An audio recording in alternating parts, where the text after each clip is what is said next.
On November 4th, the Canadian government will table a budget that could define our nation for a generation. This won't be just about numbers, but a response to a fundamental rupture in the global order. The era of easy trade with the United States is over, and the assumption that guided our economy for decades have been shattered.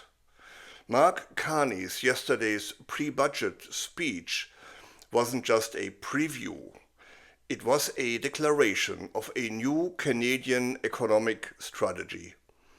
One that acknowledges that today's world is more dangerous and divided, but it is also one that sees a tremendous opportunity for Canada to emerge from this crisis, not just intact, but stronger, more sovereign, and more prosperous than ever before.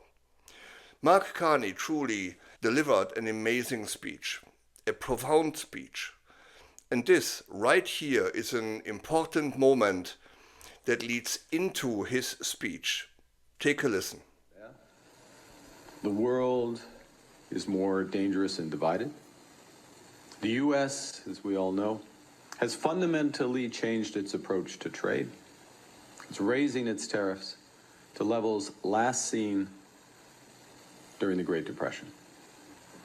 And the scale and the speed of these developments are not part of a smooth transition, they're a rupture.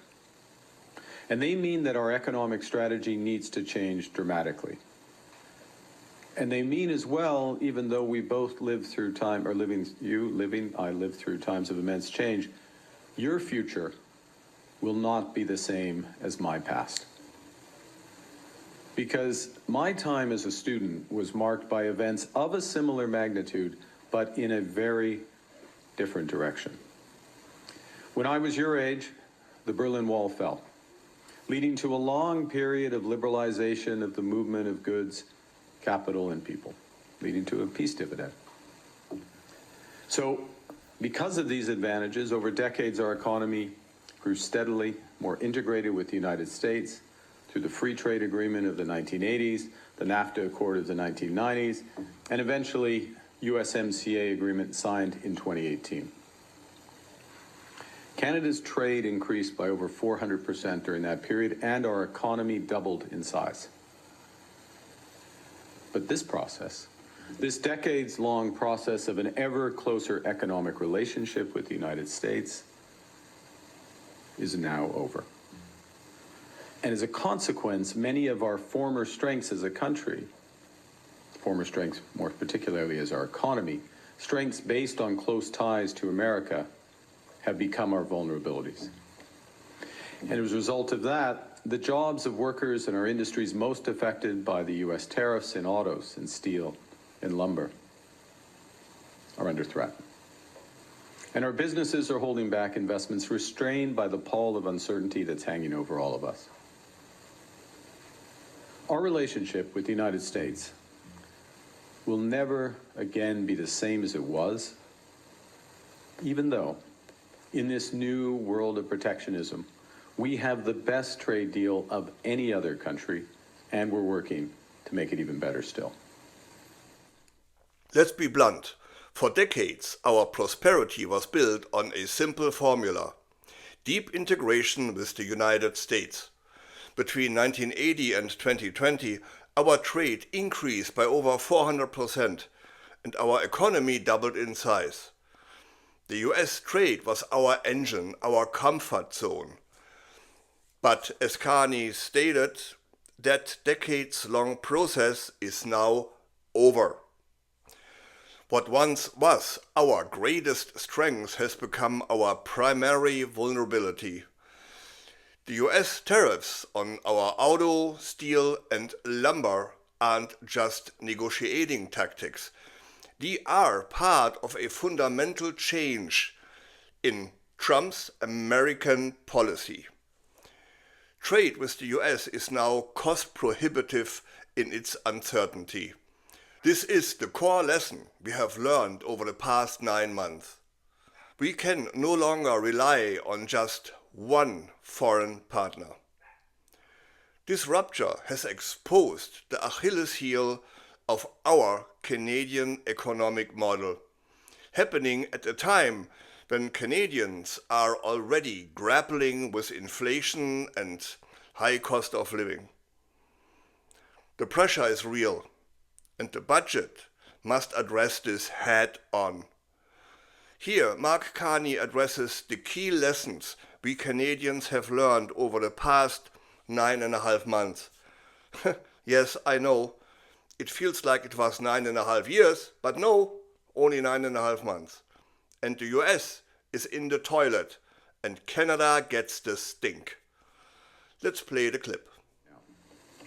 In the context of all this, as Canadians, we have relearned some key lessons over the course of the past year. First, we have to take care of ourselves because we can't rely on one foreign partner. We have to take care of each other because we are stronger together. And we've learned that now is not the time to be cautious because fortune favors the bold. This clip of Mark Carney's speech leads into a section where our Prime Minister addresses our Canadian values.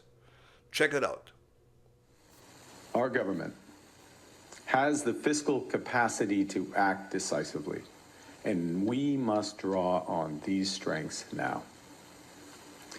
Our second advantage is that Canada has the values to which the world aspires. Canada has always been, and we always will be, committed to fundamental human rights, to human dignity, and to individual freedom. We are a pluralistic society. Our cities are the most diverse in the world, places where people bring the best of their cultures. We have a public square that's loud, that's diverse and free. Long before Confederation, our country was forged by Indigenous peoples, coureurs de bois, and voyageurs who mapped this continent and built vast trading networks from coast to coast to coast before the Americans had even left St. Louis. When the Second World War ended, Canada was ambitious, determined, and united in a mission to build big things. The St. Lawrence Seaway, the Trans-Canada Highway, Expo 67, the CN Tower. In the next clip, Mark Carney reflects on Canada's past and how it leads us into the future. Let's play the clip. We used to build things in this country. We can build again. We used to explore this country. We can chart new courses again. We used to take big, bold risks in this country. It is time to swing for the fences again.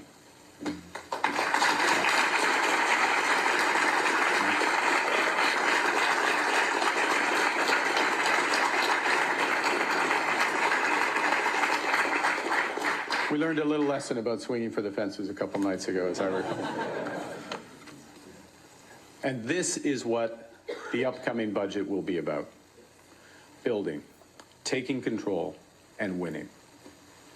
We will make generational investments with a plan to protect our communities, our borders, our way of life. We will build a stronger economy where everyone has a chance to get ahead. And we will empower Canadians with new opportunities, better careers, and a lower cost of living. Now, let me start with protection, because to build more of what we need, we must protect what we have. So, what's the plan? Carney's budget is built on 3 pillars: protection, building, and empowerment. This isn't just political rhetoric. It's a coherent blueprint for sovereignty. First, protection. In today's dangerous world, this means securing our borders, our communities, and our sovereignty. This includes the largest increase in defense spending in generations. But it also means economic protection, like a Buy Canada policy. For too long, 70 cents of every dollar in military spending went to the US. We will now build our defense capabilities right here in Canada. creating careers in aerospace, shipbuilding and cybersecurity for Canadians. Second, building. This is where the vision gets ambitious. Carney promised long-term investment in housing, infrastructure and the technologies of tomorrow. The government is fast-tracking nation-building projects, from nuclear power to LNG, to critical minerals and new trade corridors, representing over 60 billion in investment. And this leads to the most critical part of the building strategy: diversification of our trade. The budget goal is to double our non-US export over the next decades. And believe your ears when I say, this isn't just a pipe dream. Look at the progress Carney's administration has already made. The historic free trade deal with Indonesia, foundational agreements with the European Union on defense and trade, critical mineral partnership with Germany, also with Germany, a possible deal for 12 submarines in the waiting line, new agreements on AI with the United Arab Emirates. Each of those deals is a brick in the new economic fortress Canada, ensuring that we have multiple pathways to prosperity, not just one depending on a volatile and unreliable neighbor. Fortune favors the bold, and this is a bold, important pivot. All of this, the protection, the buildings, the global deals, all this boils down to one thing: empowerment. Empowering you with a lower cost of living, with a realistic shot of affordable home ownership, and with the skills for the high-paying careers of the future. The new budget Mark Carney will introduce on November the 4th will invest in new apprenticeship and skill training. It will be, as Carney said, a great time to be into trades. But this empowerment comes with responsibility. The government has been clear that balancing the operating deficit will require streamlining government and making tough decisions. This means cutting waste, reducing duplication, and doing more with less. It also means being honest that we may have to do less of some things we want and to do more of what we must to build a bigger, better Canada. It's a call for shared sacrifice for a shared future. By reflecting on our past, on the ambitious spirit that's built the St. Lawrence Seaway and the Trans-Canada Highway, we can channel that same energy today. We have the strength. We are an energy and critical mineral superpower. We have the values: pluralism, freedom, and human dignity that the world aspires to. Now we are building the will. So, what's the takeaway? What can we expect from the new Carney budget? Well, first off, to me, the upcoming budget is much more than a fiscal plan. It's a statement of intent. It acknowledges that the world has changed, but it refuses to see Canada as a victim of that change. While the fascist gangsters' policies have created a period of difficulty, they have also given us a gift: the urgent need to rediscover our own ambitions and self-reliance.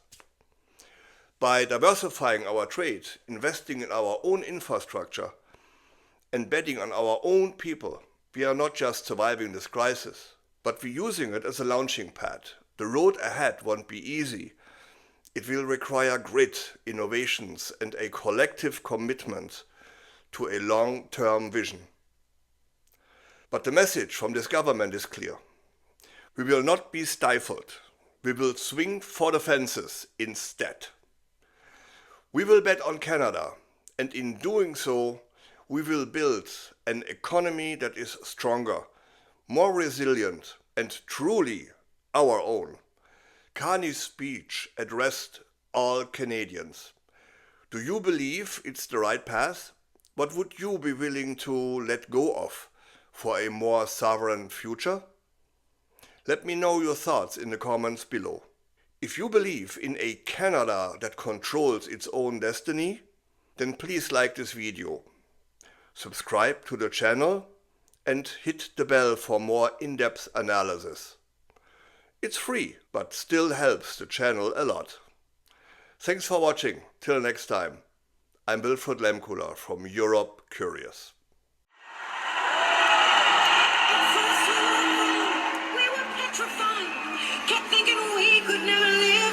You by our side, and we spent so many nights thinking how you did us wrong.